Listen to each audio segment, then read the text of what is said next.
Praise the Lord. கர்த்தருடைய நாமம் இந்த காலை வேளையில் மகிமைப்படுவதாக.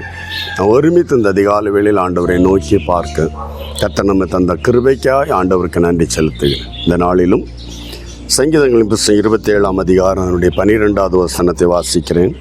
என் சத்துருக்களின் இஷ்டத்துக்கு என்னை ஒப்புக்கொடாதேயும், பொய் சாட்சிகளும் ஆக்கிரமித்து சீறுகிறவர்களும் எனக்கு விரோதமாக எழும்பியிருக்கிறார்கள். என் சத்துருக்களுடைய இஷ்டத்திற்கு என்னை ஒப்புக்கொடாதே.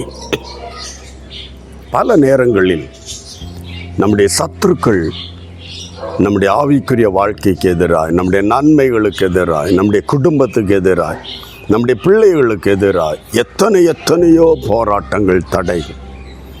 ஆனால் அவங்களுடைய இஷ்டம் என்ன, இவர்கள் வளர்ந்து விடக்கூடாது, இவர்கள் உயர்ந்து விடக்கூடாது, நம்மை விட இவர்கள் ஆசீர்வதிக்கப்பட்டு விடக்கூடாது. ஹல்லேலூயா. இது அவர்களுடைய சத்துருக்களுடைய விருப்பம். அதை இந்த சங்கீதக்காரன் இப்படி சொல்லுகிற, ஆண்டவரே, என்னுடைய சத்துருக்களுடைய இஷ்டத்துக்கு என்னை ஒப்புக்கொடாதே. இது அருமையான ஒரு விண்ணப்பம். சத்துருக்கள் நம்மை ஹல்லேலூயா உயர்ந்து விடக்கூடாது என்று நினைக்கிற இடத்திலேயே சத்துருக்கள் வெட்கப்படத்தக்கதாய் சத்துருக்கள் மத்தியில் பந்தியை ஆயத்தப்படுத்துகிறவர் தான் நம்முடைய தேவன். அவருக்கு பிரியமான பிள்ளைகளை ஆசீர்வதிக்கிற கர்த்தர். எத்தனை தடைகள் வந்தால், எத்தனை எதிர்கள் வந்தால் ஹல்லேலூயா உயர்த்துகிற கர்த்தர் அவர். ஆமென். இந்த காலை வேளையில் ஆண்டவரை நோக்கி, அப்பா, என்னுடைய சத்துருக்களுடைய விருப்பத்திற்கு என்னை அனுமதிக்காதீரும்.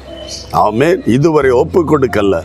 சத்துருக்கள் நம்மேல் ஜெயம் எடுக்காததினால் தேவன் நம்மேல் பிரியமாயிருக்கிறார் என்று அறிந்திருக்கிறேன் என்று சங்கீதம் சொல்லுகிறது. ஆகவே ஆமீன், அவருடைய இஷ்டத்துக்கு ஒப்பு கொடாத ஒரு தேவனுக்கு நன்றி சொல்லுவோம். அவர் ஒப்பு கொடுப்பதும் இல்லை. அழைத்தவர் உண்மையுள்ளவர். ஹல்லேலூயா.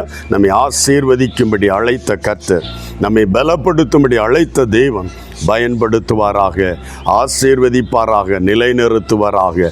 சத்துருக்களுக்கு மேலாக நம்முடைய தலையை உயர்த்துகிற கர்த்தர். அவருடைய இஷ்டத்துக்கு ஒப்பு கொடுக்கிறது மட்டுமல்ல, ஒப்பு கொடாமல் இருப்பது மட்டுமல்ல, மாறாக அவருடைய தலைகளுக்கு மேலாக நம்மை உயர்த்துகிற ஒரு தேவன். ஆண்டவருடைய கரங்களை விட்டு கொடுப்போம். அவர் நம்மை ஆசீர்வதிப்பு. ஜெபிக்கலாமா?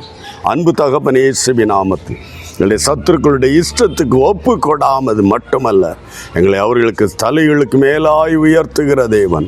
சத்துருக்கள் மத்தியில் ஒரு பந்தி ஆயத்தப்படுத்துகிற கர்த்தர்.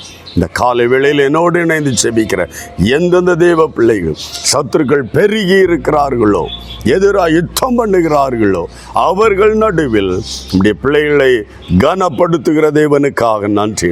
அவருடைய சத்துருக்களுடைய இஷ்டத்துக்கு ஒப்பு கொடாது இருக்கிற தேவனுக்காக நன்றி. இவர்களை ஆசீர்வதிங்க. கிருபை கூட இருப்பதாக. இயேசு கிறிஸ்துவின் பரிசுத்த நாமத்தில் ஒப்பு கொடுத்து ஜெபிக்கிறோம் நல்ல பிதாவே. ஆமென், ஆமென். கர்த்தர் உங்களுடைய சத்துருக்களுடைய இஷ்டத்துக்கு அல்ல, அவருடைய தலைகளுக்கு மேலாய் உயர்த்துகிற தேவன். கர்த்தர் உங்களை ஆசீர்வதிப்பார். God bless you. Praise the Lord.